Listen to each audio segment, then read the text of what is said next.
Halo pemirsa, saat ini saya sedang berada di Indonesia Electric Motor Show 2021 yang ada di Serpong, Tangerang Selatan.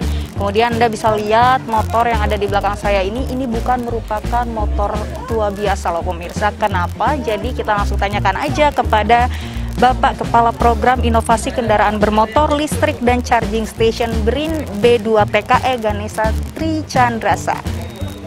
Halo Bapak, apa kabar Pak? Kabar baik, terima kasih.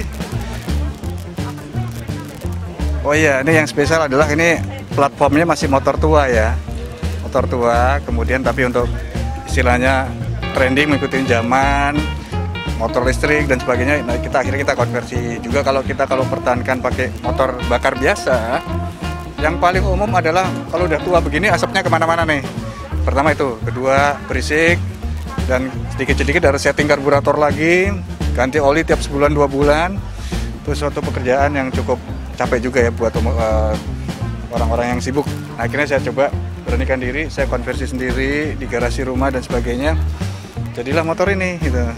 Jadi motor tua tapi tetap bisa dipakai lagi gitu. Oh, Honda nggak sulit ini. Semua orang yang punya latar belakang teknis ya maupun non teknis yang tertarik pada teknik itu bisa dapatkan, misalnya beli kitnya dimanapun ya.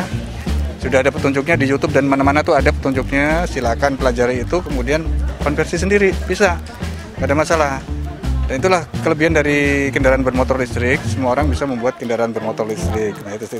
Dan biayanya kalau ini kebetulan gearbox dipertahankan, jadi dia agak sedikit lebih mahal yang tanpa gearbox. Sebenarnya sama aja hasilnya sih, cuman dia torsinya lebih gede ya. Itu sekitar antara kalau tanpa gearbox sekitar 8 sampai 10 juta. Kalau dengan gearbox dipertahankan ya sekitar 12 juta sudah berikut baterai gitu. Seperti itu. Biayanya ya seperti itu. Pertama, kalau motor listrik tuh torsinya ya lumayan enak ya, meskipun larinya ya biasa-biasa aja, cuman torsinya enak. Jadi untuk tarikan itu kita menyusul apa gitu ya, udah nggak khawatir lagi gitu. Dan kelebihannya emang nggak ada suara, enak kalau kita pulang malam, apalagi kalau di gang-gang kecil, nggak ganggu tetangga ya, masuk aja gitu. Sebetulnya semua orang bisa, dan semua bengkel kalau sudah mempelajari bisa.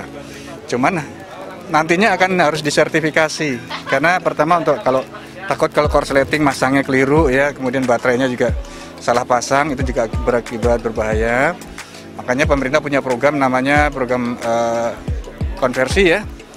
Sedang disiapkan semuanya, undang-undang maupun aturannya ya, peraturannya terutama. Nah itu nanti bisa membina bengkel-bengkel lain atau bengkel-bengkel lain yang masih kecil dibina ya, kemudian disertifikasi di wilayah masing-masing yang tersebar dari Sabang Merauke ya, itu akan lebih cepat gitu. Misalnya alumni lulusan STM dan sebagainya itu, kalau kan mereka punya background teknik, banyak yang tinggal di desa-desa. Banyak motor-motor tua yang istilahnya masih ingin dipakai, bisa dilakukan seperti itu. Meskipun lebih gampang kalau kita beli jadi ya, tapi ada kepuasan tersendiri. Nah pemirsa, dengan mengganti kendaraan Anda menjadi kendaraan listrik ini dapat membantu program pemerintah dalam mewujudkan net zero emission di Indonesia. Dari Serpong, Tangerang Selatan, Putri Hanifah Erlangga Bregas Prakoso, Kantor Berita Antara mewartakan.